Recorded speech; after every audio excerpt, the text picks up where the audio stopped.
కాపు reservation పోరాటంలో భాగంగా 2021లో తునిలో జరిగిన రైలు దగ్ధం కేసులో తనతో పాటు 42 మందిపై రైల్వే శాఖ పెట్టిన కేసుపై అప్పీలు చేస్తూ జారీ చేసిన జీవోను రాష్ట్ర ప్రభుత్వం ఉపసంహరించుకోవడం పట్ల కాపు జేఏసీ నాయకుడు ఆకుల రామకృష్ణ హర్షం వ్యక్తం చేశారు.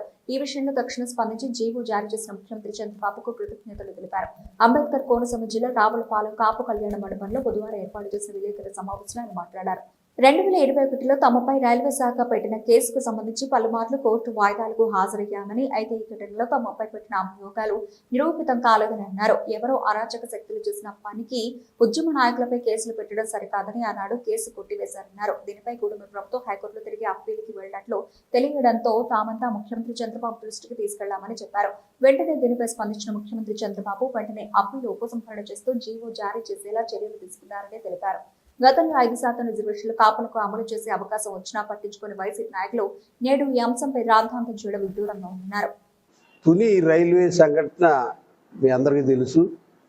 ఆ రైల్వే సంఘటన మీదుగా మరి రైల్వే కేసులు ఇతర కేసులు కూడా పెట్టడం జరిగింది.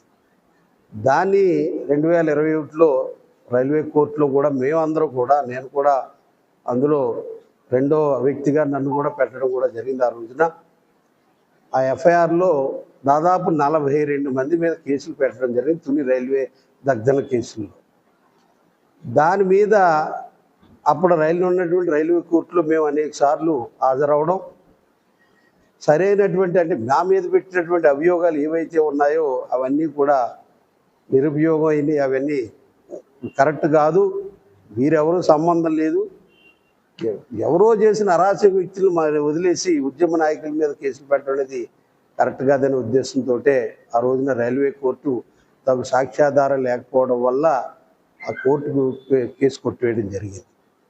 సరే, దాని మీద ఇటీవల మొన్న నుంచి కూడా దాని మీద అప్పీలు ఏదైతే చంద్రబాబు నాయుడు గారు కూటమి ప్రభుత్వం ఏదైతే ఉందో, పవన్ కళ్యాణ్ గారు భారతీయ జనతా పార్టీ మోడీ గారి ఆధ్వర్యంలో కూటమి ప్రభుత్వం కొంత రావడం జరిగింది. దానికి జీవోలు కూడా ఇవ్వడం కూడా జరిగిందని మా అందరికీ తెలిసిన విషయం. అయితే దాని మీద వెంటనే ఇది మాకు తగు సమాచారం లేదు అన్న విషయాన్ని గౌరవ ముఖ్యమంత్రి చంద్రబాబు నాయుడు గారు కూడా పత్రికాముఖం కూడా చెప్పడం కూడా జరిగింది. ఇది సున్నితమైన అంశం. ఈ అంశంలో నేను ఆ రోజునే చెప్పాను, కాపులు ఎవరు కూడా ఇటువంటి అరాచక శక్తులు ఎప్పుడూ ప్రోత్సహించే వ్యక్తులు కాదు. ప్రత్యేకించి గోదావరి జిల్లాల్లో ఈ రకమైనటువంటి ధోరణి ఎప్పుడూ లేదని చెప్పేసి ఆ జరిగిన సంఘటన రోజున ఆనాటి ముఖ్యమంత్రిగా ఆయన చాలా స్పష్టంగా కూడా ప్రకటన చేయడం జరిగింది. సరే, ఇప్పుడు దాన్ని మళ్ళీ హైకోర్టులో అప్పీల్ చేస్తున్నారన్న విషయం మీద కాపు సంఘాల్లో కాపు ప్రజానీకాల్లో కూడా కొంత ఆందోళన గురైన మాట వాస్తవం. దీన్ని గుర్తించి వెంటనే ఇది ఏం జరిగిందన్న విషయం మీద గౌరవ ముఖ్యమంత్రి గారికి దృష్టికి అటు జ్యోతిర్లహరి ఎమ్మెల్యే గారు కానీ మేము కూడా ఇటు బండారు సత్యానందరావు గారి దృష్టికి, అట్లాగే మాది మంత్రివర్యులు మన నిమ్మల రామానాయుడు గారికి, రాజప్ప గారికి, అట్లాగే దుర్గేష్ గారికి, ఇట్లాగా కాపు సమాజానికి సంబంధించినటువంటి మంత్రులందరి దృష్టికి కూడా ఈ విషయాన్ని కూడా దృష్టిలో పెట్టింది. అలాగే మండపేట ఎమ్మెల్యే వేగుల జోగేశ్వరరావు దృష్టికి కూడా తీసుకెళ్ళడం కూడా జరిగింది. వీరందరూ కూడా చాలామంది ఎమ్మెల్యేలు వీటిలన్నింటి మీద దృష్టి సారించి ఇది అప్పీల్ చేయడం అన్నది ఇది ఎందుకు జరిగిందో తెలియలేదు. ఈ సున్నితమైన అంశంలో మరి ఏ రకంగా ఇది డిపార్ట్మెంట్ ల్యాబ్స్ అయినా జరిగిందేమో అన్న ఎంక్వైరీ చేసి గౌరవ ముఖ్యమంత్రి చంద్రబాబు నాయుడు గారు ఇమీడియట్లీ స్పందించి ఏదైతే ఆ జీవో నెంబరు 852 ఉందో ఆ 852ని నిన్న మధ్యాహ్నం నుంచి ఉపసంహరించి మళ్ళీ 869 జీవో ఇచ్చి దాన్ని మరి మాకు ఏ రకంగానూ కూడా అప్పీల్ చేయడానికి మాకు ఏ రకంగానూ ఇంట్రెస్ట్ లేదు. ఇది సున్నితమైన అంశం, దీన్ని మేము విత్డ్రా అవుతున్నాం అని చెప్పేసి ఒక జీవోను కూడా ఇమీడియట్లీ ప్రకటించడం. ఈ విషయంలో మేమందరం కూడా జేఏసీ నాయకులు పార్టీ నాయకులుగా ఉన్నాయి.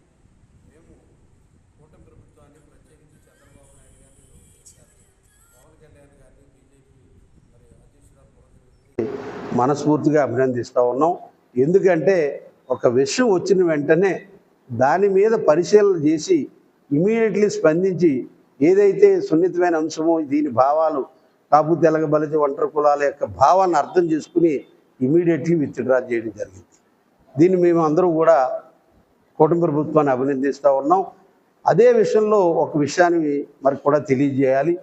గతంలో కూడా వైసీపీ ప్రభుత్వం జగన్మోహన్ రెడ్డి గారు అధికారంలో ఉన్నప్పుడు గతంలో చంద్రబాబు నాయుడు గారు ముఖ్యమంత్రిగా ఈడబ్ల్యూసీ రిజర్వేషన్లో 5% ఇవ్వడం కూడా జరిగింది. దాన్ని ఇంప్లిమెంట్ చేయమని చెప్పేసి ఉత్తర్వులు కూడా ఇవ్వడింది, జీవో కాపీలు కూడా ఉన్నాయి. కానీ వారు ఆ ప్రభుత్వ హయాంలో ఆ 5% రిజర్వేషన్ను మేము అమలు చెయ్యము అని చెప్పి హైకోర్టుకు కూడా తెలియపరిచిన సంఘటనలు ఉన్నాయి. మరి ఆ రోజున ఈ కాపుల యొక్క మనోబలికి పోరాడి సాధించుకున్నటువంటి రిజర్వేషన్ ఫలాలు కానీ, విదేశీ విద్యలు కానీ, అది కార్పొరేషన్ నిధులు కానీ ఇవన్నీ ఏ రకంగా చేశారో అన్నది వారు ఆత్మపరిశీలన చేసుకోవాలి. ఎందుకంటే ఈ సహజంగా ఏ పార్టీలో ఉంటే ఆ పార్టీలో మాట్లాడడం సహజం, దాన్ని మేము తప్పు పట్టాం. కానీ వాస్తవాన్ని గ్రహించాలి.